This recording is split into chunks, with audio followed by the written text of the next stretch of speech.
కేంద్ర హోంశాఖ మంత్రి అమిత్ షాకు రాజాసింగ్ లేఖ రాశాడు. నా ప్రాణాలకు ముప్పుంది, నా కుటుంబానికి భరోసా లేకుండా పోయింది, నా కుటుంబానికి థ్రెట్ ఉందంటూ తను ఒక లేఖలో పేర్కొన్నాడు. నా కుటుంబం నన్ను చంపేస్తామంటూ ఆగంతకులు లేఖలో పేర్కొన్నారంటూ కేంద్ర హోంశాఖ మంత్రికి ఒక లేఖ రాశాడు గోషామహల్ ఎమ్మెల్యే రాజాసింగ్. ఇక ఆ లేఖ గురించి మనం గతంలోనే చెప్పుకున్నాము. ఒకసారి ఆ లేఖ కూడా మీకు చూపించేటువంటి ప్రయత్నం చేస్తాను.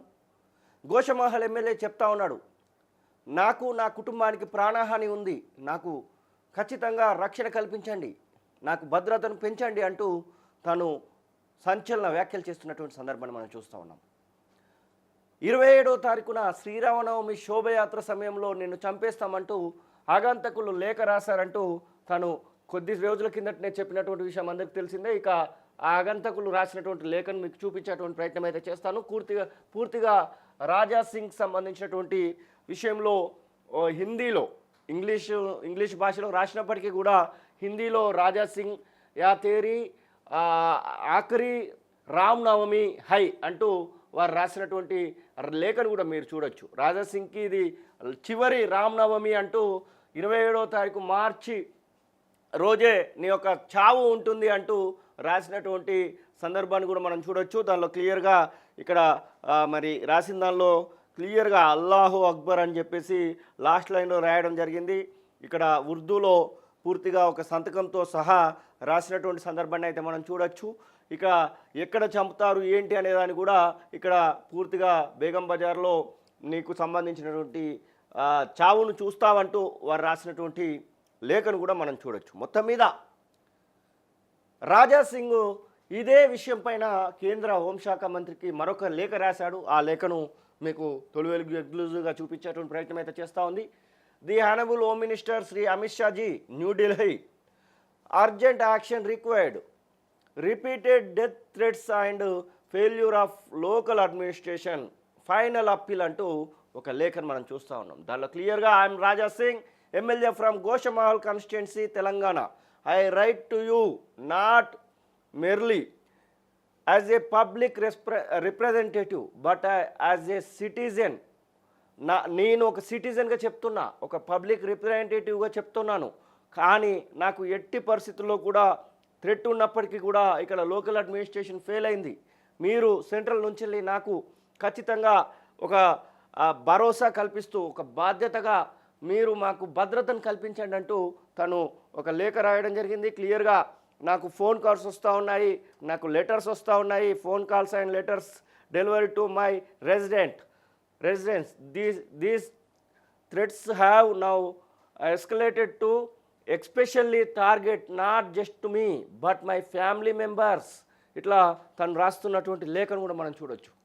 తను క్లియర్గా చెప్తా ఉన్నాడు, ఎప్పుడు చేస్తామో తెలియదు, ఏమవుతుందో తెలియదు అంటూ వాళ్ళ కార్యకర్తలకు సంబంధించినటువంటి మీటింగ్స్లో కూడా చెప్తా ఉన్నాడు. ఇక రాజాసింగ్ విషయంలో మరి ఏం జరగబోతా ఉంది, ఎట్లా దీనికి సంబంధించి కేంద్ర హోంశాఖ రియాక్ట్ అవుతుంది అనేది ఇప్పటికీ తెలియనప్పటికీ కూడా ఇక స్టేట్ పోలీస్కి కూడా రాజాసింగ్ ఒక అప్పీల్ చేశాడు.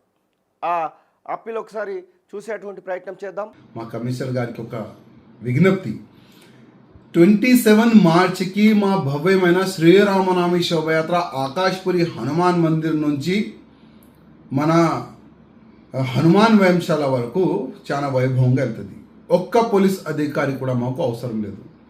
పోలీస్ ప్రొటెక్షన్ మేము అడగలేము, మీరు ఇచ్చే అవసరం కూడా లేదు. మా శ్రీరామనవమి శోభయాత్రకి మా కార్యకర్తలే మా యాత్రకి ప్రొటెక్షన్. ఎస్, రాజాసింగ్ మాట్లాడినటువంటి మాటలు మనం చూస్తూ ఉన్నాం. ఎట్టి పరిస్థితుల్లో కూడా నాకు మీరు ఎలాంటి భద్రత కల్పించాల్సినటువంటి అవసరం లేదు అంటూ ఇక్కడ మాట్లాడుతూ ఉన్నాడు. కానీ కేంద్ర హోంశాఖ మంత్రికి మాత్రము ఒక లేఖ రాస్తూ ఉన్నాడు. మరి ఇక్కడ స్టేట్ వాళ్ళని భద్రత వద్దు అని చెప్తా ఉన్నాడు. మాకు సంబంధించి మా కార్యకర్తలే మాకు భద్రతను కల్పిస్తారంటూ మాట్లాడుతున్నటువంటి మాటలు కూడా మనం చూస్తూ ఉన్నాం. ఏది ఏమైనప్పటికీ రాజాసింగ్ విషయంలో మాత్రం మరి ఏం జరగబోతుందో కొద్ది సమయం అయితే వెయిట్ చేయాల్సిందే. ఎందుకంటే రాజాసింగ్ అల్లటప్పగా వ్యక్తి కాదు. ఎందుకంటే ఒక ఎమ్మెల్యేగా ఉన్నాడు. గోషామహల్ నుంచి తను 3వ ప్రాతినిధ్యం వహిస్తున్నటువంటి సందర్భాన్ని మనం చూస్తూ ఉన్నాం. బీజేపీ నుంచి సస్పెండ్ అయినటువంటి వ్యక్తి. హిందూకు సంబంధించినటువంటి విషయంలో చాలా ఫాలోయింగ్ ఉన్నటువంటి వ్యక్తి, ప్రపంచవ్యాప్తంగా కూడా కొంతమంది అభిమానులను సంపాదించుకున్నటువంటి వ్యక్తి. మరి నాకు చావు భయం ఉంది అంటూ, నన్ను కాపాడండి అంటూ ఇది లాస్ట్ అప్పీల్గా తను మాట్లాడుతూ రాసినటువంటి లేఖను కూడా మనం చూస్తూ ఉన్నాం. మరి ఈ విషయంలో కేంద్ర హోంశాఖ మంత్రి ఎలా రియాక్ట్ అవుతుంది, కేంద్ర హోంశాఖ నుంచి మరి స్పెషల్గా అమిత్ షాకి ఏమైనా సపోర్ట్ చేస్తూ, అమిత్ షాకి భద్రత కల్పిస్తూ ఏమైనా స్పెషల్ బలగాలకి ఏమైనా డ్యూటీ వేస్తారా? అసలు 27వ తారీఖు మార్చిన జరిగేటువంటి శ్రీరామనవమికి సంబంధించిన శోభయాత్రలో, ముఖ్యంగా గోషమహల్లో చేసేటువంటి ఆ శోభయాత్రకి తెలంగాణ పోలీస్ పర్మిషన్ వస్తుందా? తెలంగాణ పోలీస్ పర్మిషన్ వస్తే అక్కడ ఎలాంటి భద్రత ఏర్పాటు చేస్తారు? తెలంగాణ హోంశాఖకి, సెంట్రల్ హోంశాఖ నుంచి ఈ లేఖ తరపు నుంచి ఏమైనా గైడ్లైన్స్ వస్తాయా? ఇవన్నీ కూడా ప్రశ్నలుగానే కనబడతా ఉన్నాయి. గోషమాల ఎమ్మెల్యే మాత్రం కేంద్ర హోంశాఖ మంత్రికి లేఖ రాయడం ఒక సంచలనంగా మారినటువంటి సందర్భాన్ని మనం చూస్తూ ఉన్నాం. అసలైన తొలి వెలుగు. ఫాలో వాట్సాప్ @తొలి వెలుగు అఫీషియల్.